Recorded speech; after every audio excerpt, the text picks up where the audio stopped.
You are listening to the Health and Wellness Connection podcast, the #1 wellness podcast designed to provide the latest information to help you achieve your health and wellness goals. Our show features exciting guests, the latest in medical research, and in-depth discussions in current trends on weight loss, nutrition, and fitness. No matter what your interest, the Health and Wellness podcast has you covered. And now, presenting your illustrious host, Dr. Barry, MD.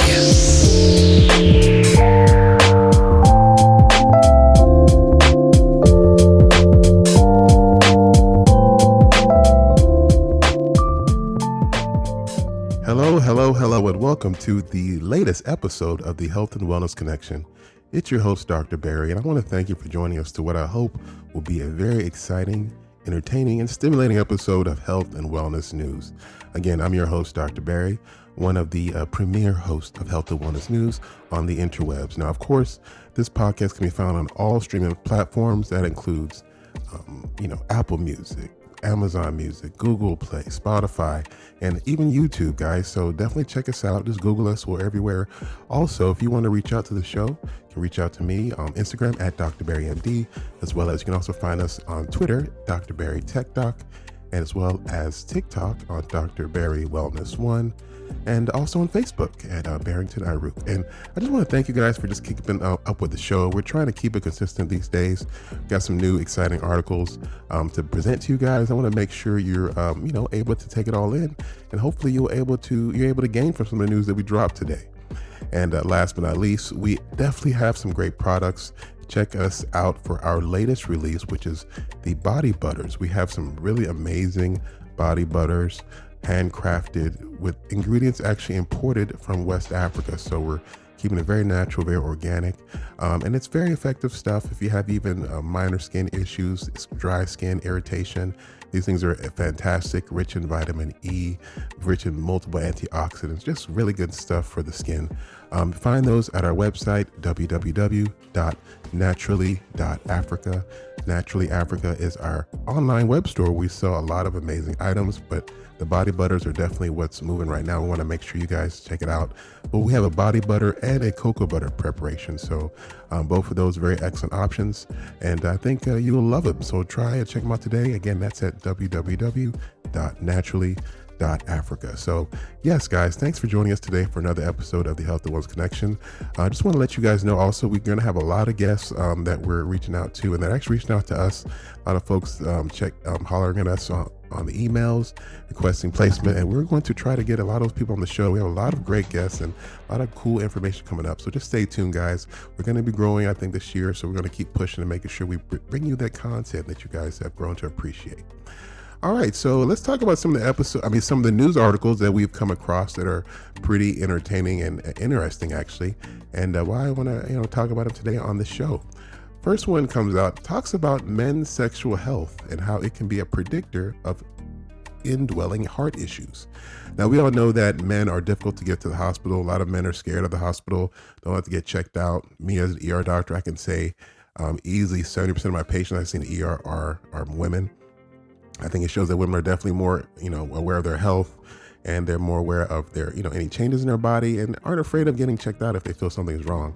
Men, on the other hand, tend to ignore problems, ignore symptoms, try to kind of avoid bad news versus confronting it. And unfortunately, this can lead to worse outcomes when it comes to disease and when they're diagnosed. So that's one thing we have to change as far as how men approach healthcare, making sure that they take health seriously. Preventative health obviously being the best option, going to the doctor regularly, getting this regular routine lab work just to make sure everything is A-okay, monitoring your vital signs, especially when it comes to blood pressure. And, as a black male, I actually have pre-hypertension. So I'm actually someone who very, aware of my blood pressure, making sure we keep track of it, taking medications, doing what I have to do to ensure that my blood pressure is well controlled. Because blood pressure is what we call the silent killer, and people can ignore the symptoms for many, many years until something disastrous happens like stroke or heart attack, two things that are very commonly associated with uncontrolled blood pressure, as well as kidney failure. So things like this, something that we can easily prevent. Well, let me not say easy, but we can definitely prevent if we're on top of our health and wellness. So let's talk about one of the biggest symptoms that men tend to go to the hospital for or get checked out for, and that's sexual dysfunction. Now, we all know that men like sex, like everyone does, but men specifically or especially. And when it comes to not being able to perform sexually, that is a good reason for many men decide to look for healthcare. And that's one thing that doctors and health systems are noticing. And they realize that erectile dysfunction is one of the primary symptoms a lot of men go and seek health checkups for. And so we say, what's going on? Why is erectile dysfunction important? Well, we know it's why it's important, but let's talk about why it's occurring. And we see that it's getting more and more common. But what's actually being noticed is that erectile dysfunction can be a precursor for impending heart disease. This is actually being released by the American Heart Association. And they noted that sexual dysfunction can show up sometimes 1 to 3 years before more classic heart disease symptoms like chest pain or shortness of breath with activity. And this has even gone to the point where the American Urological Association has set up guidelines that say that men who have ED should probably go ahead and undergo screening for cardiovascular disease just to ensure that they're not missing any potential heart problems that are on the horizon. And the reason why, because erectile dysfunction is a condition that is typically caused by small blood vessels in the penis that are important for filling up the what we call the part of the penis that is engorged with blood, which is part of how the erection is created. So when these blood vessels are obstructed or not functioning properly, it's usually due to likely heart inflammation, blockages, buildup from cholesterol and plaques that are not allowing these blood vessels to fully empty into the penis, creating a poor erection, which is obviously not going to lead to a satisfying sexual encounter. Now, we know that things like high blood pressure, high blood sugar, smoking, poor sleep, high stress, all can affect blood vessel health. This, in short, results in poor erections. And erections are a very complex system, Give some shout out to the men here. When you have an erection, it's not actually very easy. It's multiple organs and systems working together between the brain, the cardiovascular system, the urological system. These things have to work in concert to make sure that everything functions properly. So when you have let's say you see something you like and you have an erection because of it, what happens is this signals the brain to then allow those blood vessels to relax in the penis so that blood can flow into the organs to cause an erection. If anything is disrupted during this process, you're not going to have a good erection, which is going to lead to a poor sexual encounter. Now, obviously, the first thing most men are doing, unfortunately now, is going to the gas station and looking for some random over-the-counter pill made in China that claims they're going to give them 20-hour erections. This is not good, guys. Now, even though it may solve an immediate issue, which is maybe usually they're just some sort of blood pressure pill that actually drops your pressure and allows your vessels to expand. Because again, high blood pressure can reduce the ability of those blood vessels to properly, cause your erection. So if your pressure is lowered, it actually can be a short-term treatment. However, this is obviously not ideal for the long term. So what's important for the long term? Looking at potential underlying uncontrolled blood pressure, uncontrolled cholesterol that's leading to plaque buildup, not allowing you to have proper erections. And the reason why this is critical, because these symptoms are usually evident well before you get the classic chest pain and things like that, which is what is usually typically associated with heart disease. So the moral of the story is, if you have problems with erection, chances are you may have underlying heart and blood vessel issues that could cause way more serious issues going forward. Now, sex, is it safe? Now, sex is actually safe for the heart in general because it's assumed that your heart has good blood flow throughout the muscles, allowing it to function properly. Because sex is actually a form of physical activity. You're actually getting very, very active. Your heart's racing essentially during sex. And if it goes for a long time, it's actually equivalent to like a long run or some sort of prolonged sexual encounter or prolonged physical encounter. So you have to be somewhat fit to actually engage in sex regularly. If you're having obviously chest pain, shortness of breath during a sexual encounter, chances are you may have some heart issues. You should probably refrain from sex until those issues are fixed. So ultimately, erectile dysfunction, some believe, could be a way of protecting people from having heart problems because it's usually something that goes before the heart goes.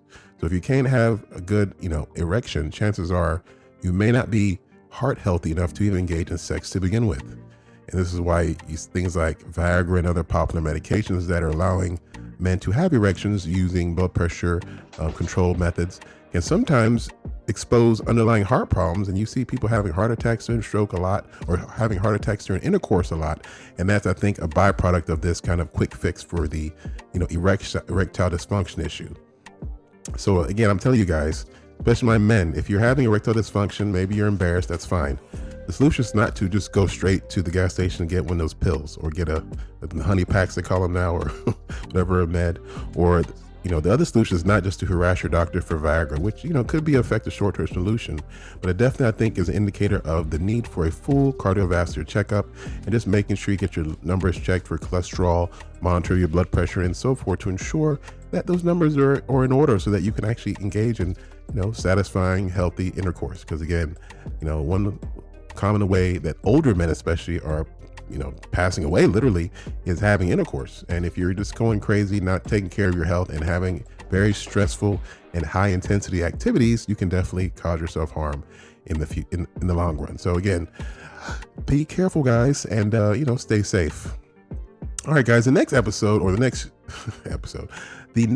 topic is going to be about Ozempic, and talking about how these drugs, again, have a lot of different underlying, uses that are not just weight loss. And I know we talked about that initially, how weight loss is the biggest thing going forward, and like these drugs are going to really take over, and they kind of are, low key. If you're someone who's interested in, using GLP-1s or losing weight, with a doctor assisted program, please check us out, guys. You can reach out to me directly, Dr. Barry MD, Dr.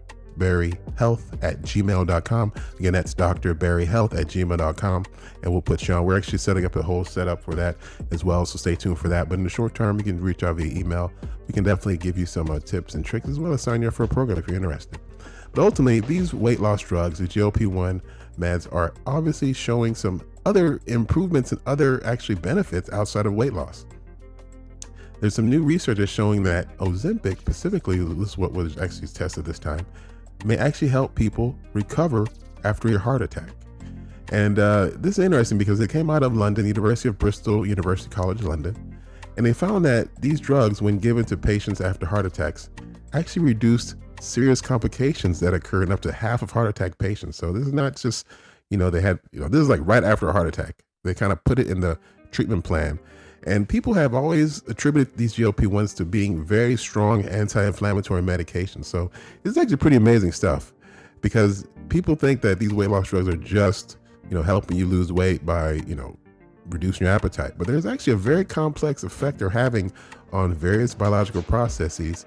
And it shows that they have very other effects that are not being fully appreciated. And some of these new studies are showing that.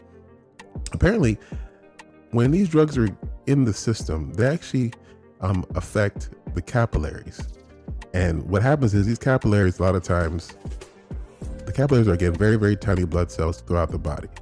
And so these capillaries are what are inside the tissues, and how blood is sent to the tissues. They go from the big blood vessels to the smaller blood vessels to the capillaries. So what happens is, after heart attacks, apparently these blood vessels tend to constrict.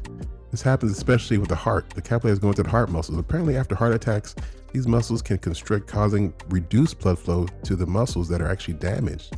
Blood is very important when it comes to the overall body, but one of its main functions is helping the body repair itself by getting repair mediators, proteins, and different things to the part of the body that's hurt. This is why, let's say if you cut your finger, you bandage up, the body starts sending repair mechanisms and new tissue to make new skin and remove the dead skin, and just a very complex process. And this is what the blood is critical for. It's believed that the heart, when it has a heart attack, apparently these capillaries constrict, reducing blood flow to the heart. Scientists believe that this reduction of blood flow is actually causing more damage to the heart. And we know this because after heart attacks, people tend to have a lot of unstable heart rhythms. They can go into, very dangerous rhythms. They can actually go into cardiac arrest due to irritability of the heart muscles. It's believed that, though, these GLP-1 drugs can block this process, causing these capillaries to constrict, allowing these tiny blood vessels to reopen. And it's believed that this helps those blood vessels stay open, allowing blood and all of the helpful, proteins and different anti-inflammatory mediators to get to the area that's damaged, so you can get the repair of those areas that need repairing. So it's very interesting, because this is something that, again, was not anticipated, obviously, but they did experimental studies in animals, and they showed that those who received GLP-1s after a heart attack got improved blood flow to the heart immediately after the heart attack. And they also allowing the heart to function better, and you had reduced complications after these heart attacks. So this is pretty crazy stuff, guys. Like, no one anticipated this kind of, science being discovered. And I'm going to show you another article too, about another amazing benefit of GLP-1s that were discovered recently. And again, this is extremely preliminary. So obviously this is going to probably lead to more studies regarding the heart and heart attacks and how GLP-1s may or may not help patients recover from heart attacks. So we're going to follow this very closely, guys. More information will be found on Science Daily if you're interested. And this is something that we're going to be following very closely and see how that is going to affect maybe human trials when they start those. So again, GLP-1s after heart attack may help the heart function better. All right, so keep going. So the next study, let's talk about something that has been a kind of thorn in many whole food advocates, and that's pesticides. If you're eating whole foods, what I mean whole foods meaning fruits, vegetables, fiber, things like that, is a very high possibility that pesticides could be a real concern. Now, pesticides obviously are important because that's what they use to keep bugs and other insects from eating all the fruits and vegetables prior to them being ripe enough to harvest. However, we see now that pesticides themselves have a lot of issues. Many of them have been linked to cancer. So it's been very kind of difficult for farmers, especially organic farmers, to figure out what pesticides are better and safer, and also finding ways to ensure that they remove and kind of reduce harmful pesticides in their use of food. Because again, food goes into people's bodies. You want to reduce kind of the amount of harmful chemicals and toxins being exposed to people's bodies. And what they found is that, those who consume certain vegetables and fruits tend to have higher pesticide residues, and they have higher levels of these chemicals in their urine. Now, those vegetables that are known to have higher pesticide residues include strawberries, spinach, bell peppers, just based on studies. And they show that those who eat these particular vegetables tend to have higher levels of those chemicals in their urine. Now, of course, this is obviously not ideal. People who eat fruits and vegetables don't want to eat pesticides, but if you've ever grown vegetables and fruits, you know that it's something that unfortunately is something that's required. And because again, a lot of insects, animals, things like that, also trying to eat those fruits. So you want to reduce loss during growth, and pesticides are effective in that regard. Bad thing is that a lot of these pesticides, while they're harmful to those insects, they can also be harmful to human beings. So finding something that's not as deadly but deadly enough, it's just a very difficult and kind of tough balance.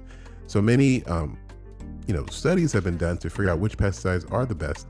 At this point, it's still being kind of hashed out, but there are some that are considered safe enough for human use or exposure. But ultimately, all pesticides are somewhat harmful, so you should definitely be properly washing and cleaning your vegetables before consumption to help reduce exposure.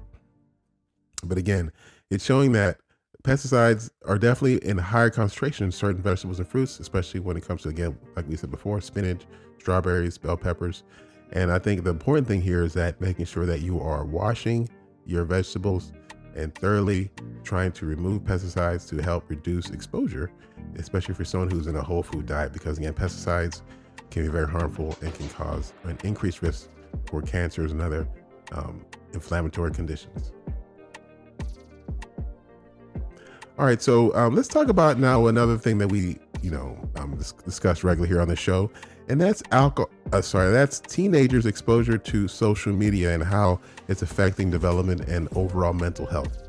One new study comes and talks about how young adults and how they're being influenced by alcohol-related posts on social media.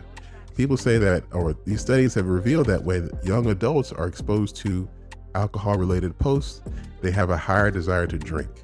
We know that this has been a big issue in the news lately because, it's been reported that the new Gen Zers, or I think Gen Zers, they're actually anti-drinking, and alcohol sales have plummeted in the United States as a result. It's believed that many teens are going to other substances or just pursuing a healthy lifestyle, not doing any kind of drinking or drug use. And this is actually making alcohol manufacturers nervous. So, obviously they're doing more things. They just recently forced Dr. Oz to say alcohol was great for the kids. I mean, I don't know, just very crazy stuff going on here. But what we all know in the scientific community is that alcohol is literally poison, and alcohol can be fun. I'm not saying that alcohol should be banned, because I actually do enjoy alcohol as well. The problem is that we know that alcohol literally has no benefit and only just makes, helps people relax, has a mild sedative, mild euphoric benefits, but as far as health benefits, there is none. So as a result, people are being told that, alcohol is something that should be avoided if ideal, but if you're going to enjoy it, be sure you do it in moderation. And I think is the best advice overall. Now, what we're seeing though is that teenagers, when they're exposed to alcohol media and alcohol advertising, like anything, advertising is what controls people's brains, especially in America. So when people are being advertised to, it's literally programming. And I think obviously if people are being programmed, they're going to likely mimic behavior that they've just been programmed to do. So what they did here, just to kind of prove that this is the case, they looked at 2,000 U.S. adults, 18 to 24, average age is 21.2, and they had to do an online survey between August and September. So they were giving these kids that, they actually, I guess, they had the Instagram profile of these children, and they were sending them, alcohol-related advertising on these specific, kids' Instagrams. So those who were then, exposed to the alcohol, related advertising, they then interviewed them later, about a few months later, asked them how they viewed alcohol. And of course, those who had the alcohol-related advertising that was directed to their Instagrams were 73% more likely to report higher desire to drink than those who did not see any advertising. And it's just real. If you go out, like I said, just like food, alcohol everywhere is going to make you want to drink more. I'll never forget, because when I traveled to the Middle East a few years ago, and their alcohol is not really emphasized, you can't really find it everywhere. A lot of restaurants don't have it. You have to go to particular places. Once you don't see it, you just forget about it. And once you forget about something, you don't really think about it anymore. This is actually why GLP-1s are so effective as well, because it reduces your desire to engage in activity that you see because of, whatever cool picture you saw. It basically removes food noise. So if you're seeing something that looks delicious on a TV screen, you're not immediately compelled to go and eat that, because GLP-1 somehow blocks that dopamine kind of craving that you may have had you had not been on the drug. And this is, I think, why it's also very effective, in addition to many other effects. So advertising can be harmful. So let's go back to GLP-1s to talk about how they actually are affecting people's response to advertising and other different, triggers that are typically, associated with engaging in some harmful activities. It's shown that popular weight loss drugs can become a potentially treatment for addiction. And this is like I said, everyone who knows how these things affect them knows that GLP-1s, in addition to removing your desire to eat, they actually remove your desire to drink and smoke and other potential addictive type, behaviors. It's believed that GLP-1s may actually affect the body's craving for dopamine, and those dopamine responses you typically get when you're doing things that are addictive, like gambling or drinking or smoking or, even partying for that matter. People have been attributing GLP-1s and helping them focus more, helping them kind of, really what they call lock in, ignore all distractions, focus on whatever goal they want to achieve. And that's, I think, one of the side benefits, in my opinion, of GLP-1s.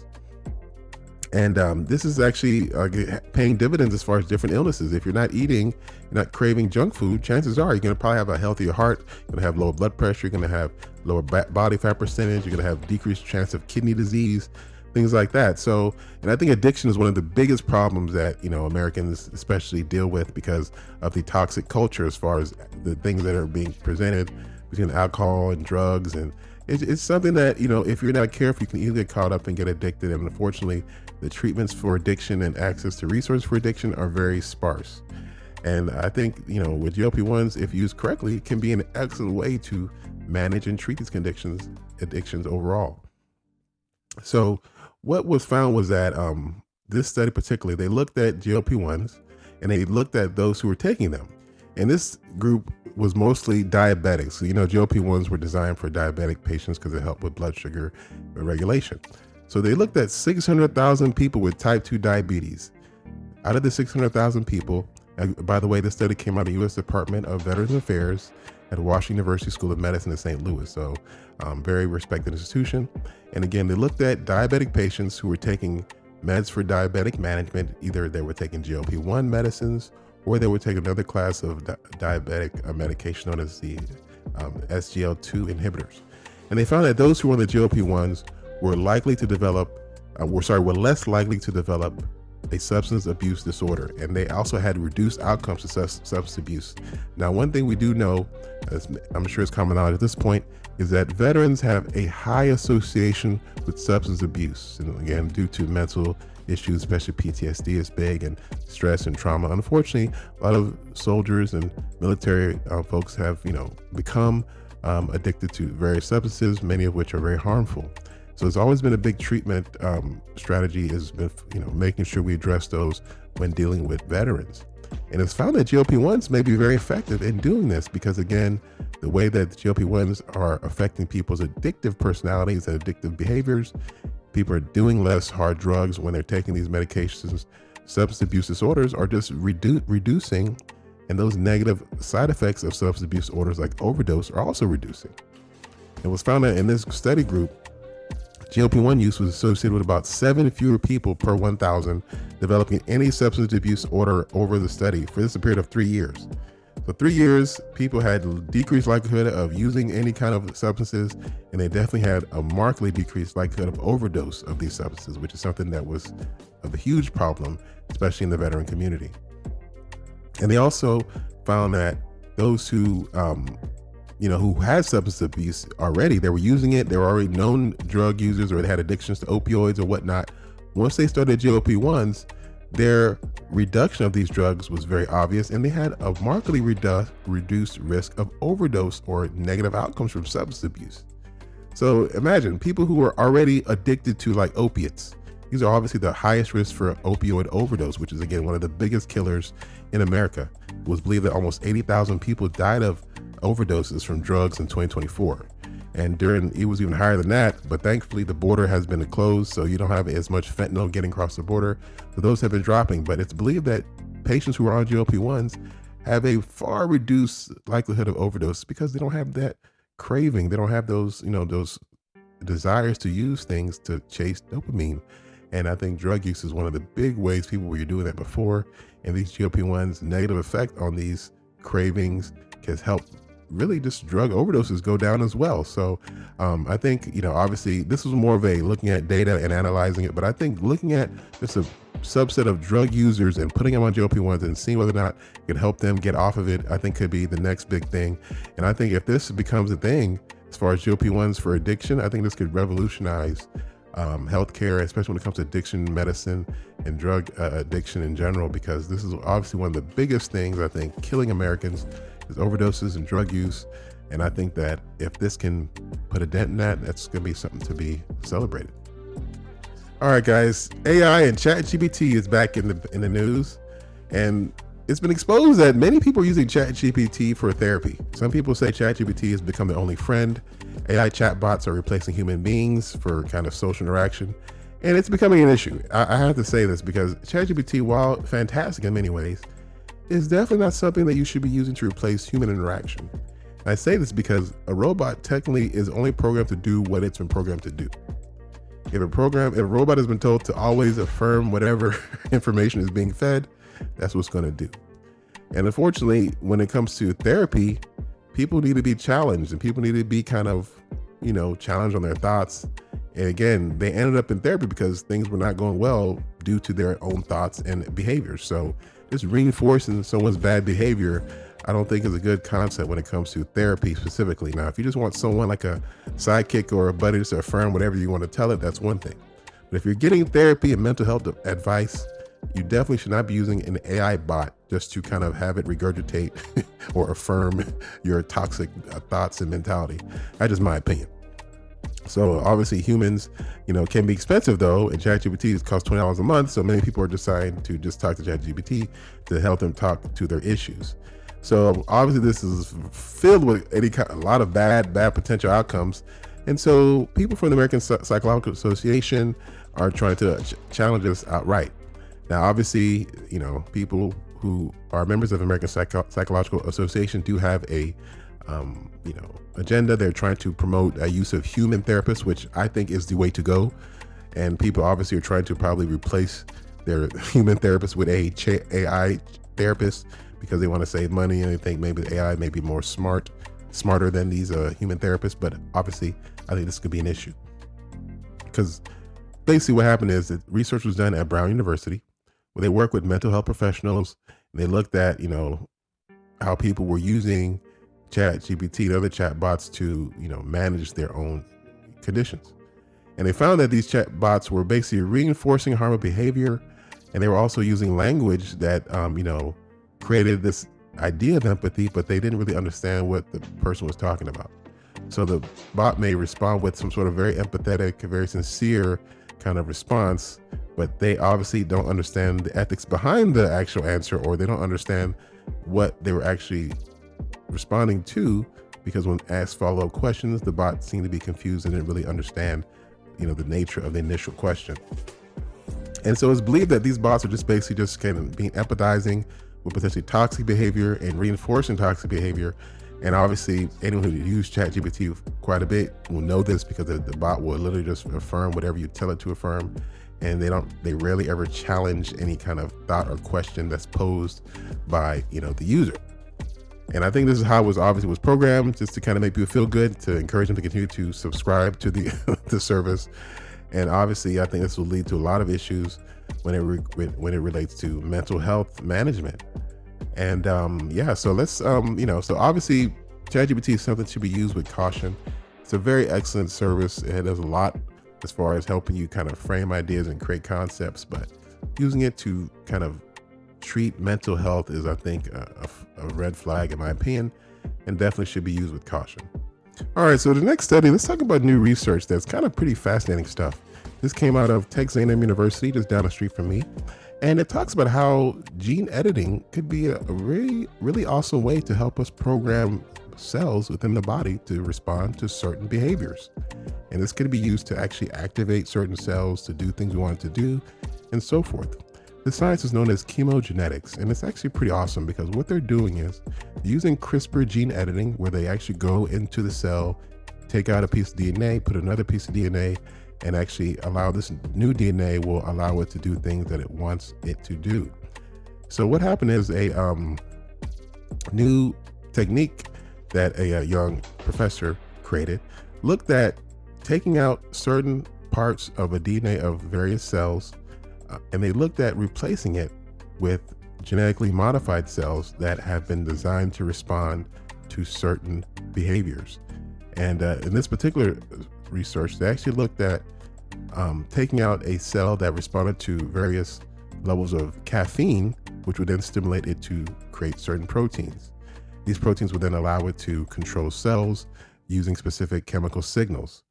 And specifically, what they're trying to do here is activate T cells, which are some of the kind of immune cells in the body that are designed to kill cells, especially harmful cells. So let's say you have a cancer cell in the body that you want the body to target. So what you would do is you create modified immune cells that would produce proteins that would then activate killer T cells, which are another immune component. And these T cells then attack whatever target they're designated to attack.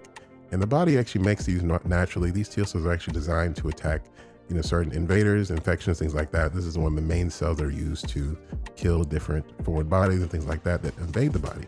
So they want to basically use modified DNA to control these cells in the body with certain behaviors. So let's say you drink coffee, certain milligrams of caffeine levels would trigger a certain response. And of course, they think that if done in a certain way, we can use this to fight cancers, to fight different inflammations by, editing certain cells so we can control them. So this is pretty amazing stuff. It's very high-tech stuff here. And we talk about CRISPR in general, how it's used to modify cell activity.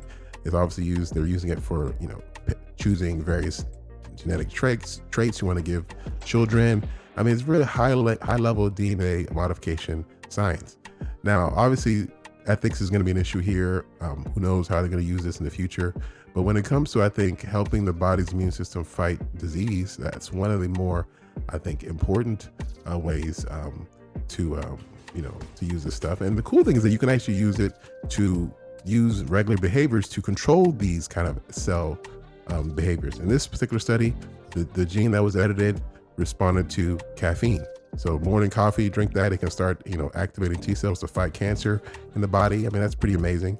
You can also, they think they can use this with soda or chocolate, and the cool thing is they can use whatever they like. So if someone likes, I don't know, strawberries or something, even though I don't know if there's a particular protein in strawberries that they can isolate, but you get the point. They can find behaviors that can be linked to certain chemicals that can then be used to trigger desired responses of various cells in the body. And I think that's a pretty high level, pretty fascinating kind of future of medicine. So we're going to keep watching that, obviously, and we'll let you know if we see anything new. All right, now we've talked about this kind of stuff repeatedly, and that's healthy eating. Healthy eating, guys. I mean, whole food diets, reduced sweet drinks, reduced carbs, really, but definitely want to eat carbs, but just reduce the amount of simple carbs you're consuming. A lot of protein, a lot of vegetables, high fiber. And so we've looked at this and talked about this ad nauseum on this show. Just go in the archives if you're not aware. We've talked this ad nauseum. But either way, another study has shown that those who eat healthy and approach midlife, 45s and up, it was found that 90% of those who were eating healthier diets had a 41% lower risk of reporting subjective cognitive decline, or precursor to Alzheimer's.